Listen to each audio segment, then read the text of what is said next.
Hello friends, अपन देख रहे हैं अध्यापक लेवल प्रथम एग्ज़ाम के लिए विद्यालय विषय को।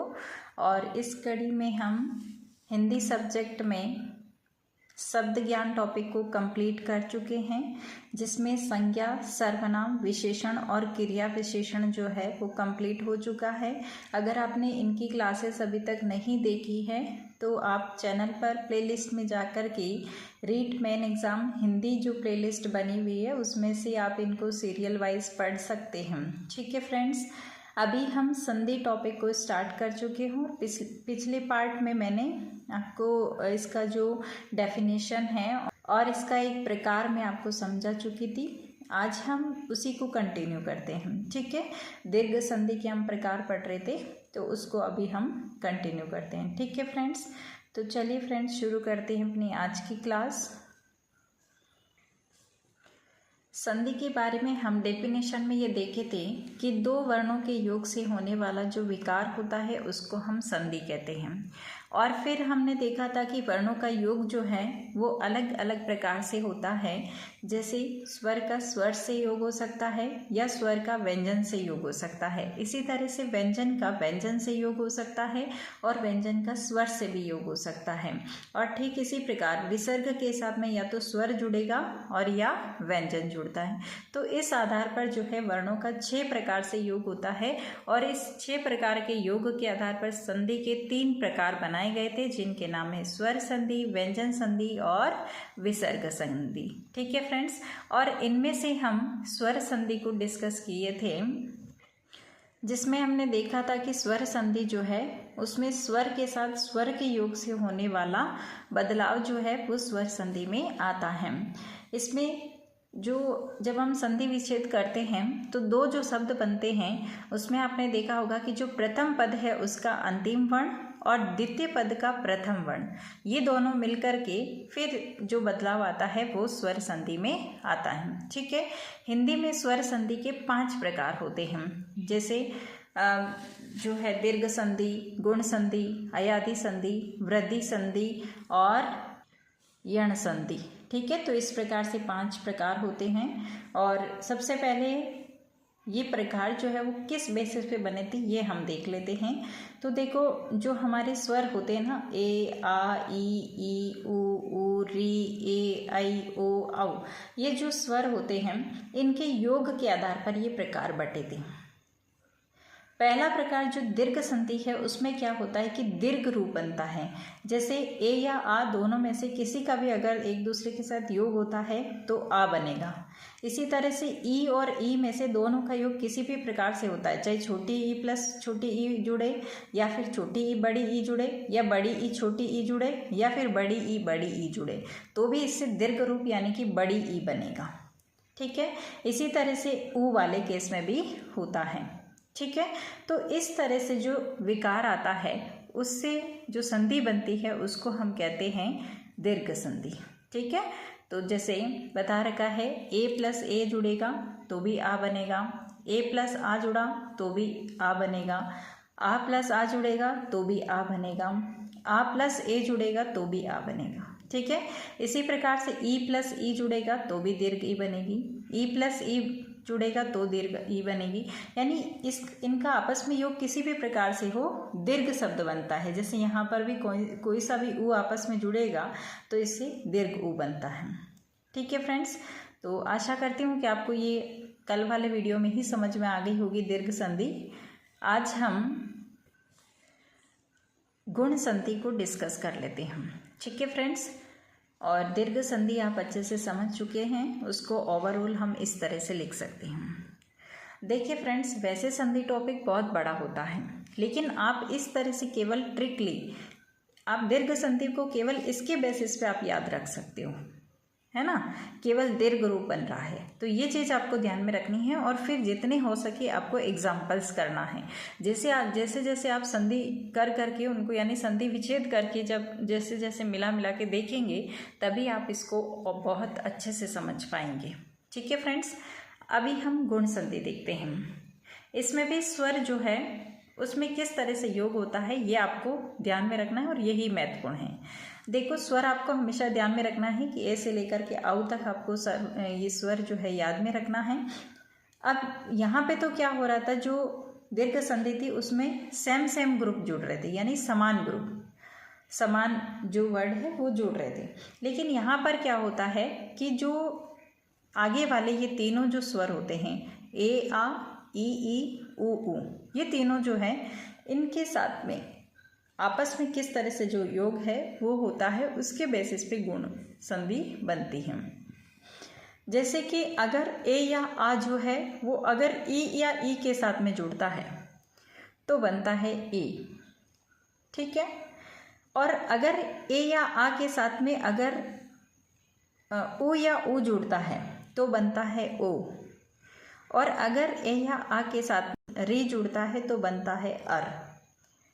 तो इस प्रकार से ये जो ए, ओ और अर, अगर इस तरह का अगर कोई विकार आ रहा है तो वो बनता है गुण संधि, ठीक है। जैसे कि ए या आ जो है इसके साथ में अगर ई या ई जुड़ रहा है तो ए बनेगा, ए या आ के साथ में अगर उ या उ जुड़ रहा है तो ओ बनेगा, ए या आ के साथ में अगर री जुड़ रहा है तो बनेगा अर, और इसी के विकार से गुण संधि बनती है, ठीक है। ये थी हमारी गुण संधि। आज हम गुण संधि को ही देखेंगे, नहीं तो ये क्लास जो है बड़ी हो जाएगी और इसके एग्जाम्पल्स भी तो अपन को देखने हैं, इसलिए पहले वो देख लेते हैं हम। देखो इसकी पहचान यहाँ पे लिख रखी है कि आप कैसे पहचानेंगे। अगर शब्द में आपको पहचानना हो तो या तो इस तरह की मात्रा लगी हुई होती है, या इस तरह की होती है, या इस तरह की। ए जो हम पढ़ रहे हैं उसकी इस तरह की मात्रा आएगी, फिर ओ जो पढ़ रहे हैं उसकी इस तरह की मात्रा आएगी, और री जो है उससे जो अर बन रहा है उसके लिए हम इस तरह की मात्रा लगाते हैं, ठीक है। तो यहाँ पर वो सीक्वेंस बता रखा है कि ए या आ के साथ में इनका किस तरह से योग हो रहा है और उससे कौन सा वर्ड बन रहा है, ये आपको महत्वपूर्ण रूप से ध्यान रखना है, ठीक है।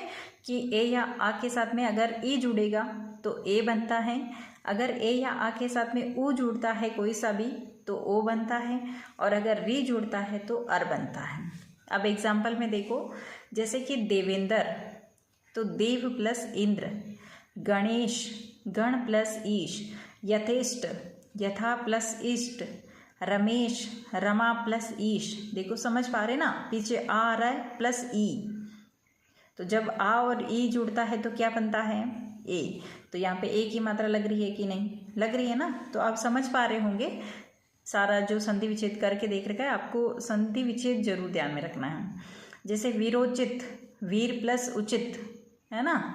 अब यहाँ पे ए आ रहा है लास्ट में, र अ पीछे जा रहा है ना, अ प्लस उ, जब ए के साथ में उ जुड़ता है तो क्या बनता है ओ, तो यहाँ पे ओ बन रहा है कि नहीं, बन रहा है ना। तो इस तरह से आप समझ पाएंगे।